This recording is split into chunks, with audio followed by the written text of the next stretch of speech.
కఠినమైన దీక్ష పూని వచ్చము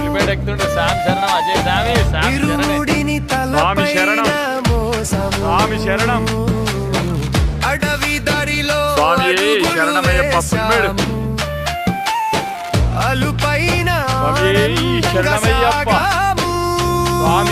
స్వామి నామస్మరణే మా బలము నీ దర్శనమే మా జన్మ ఫలము శబరి కొండల్లో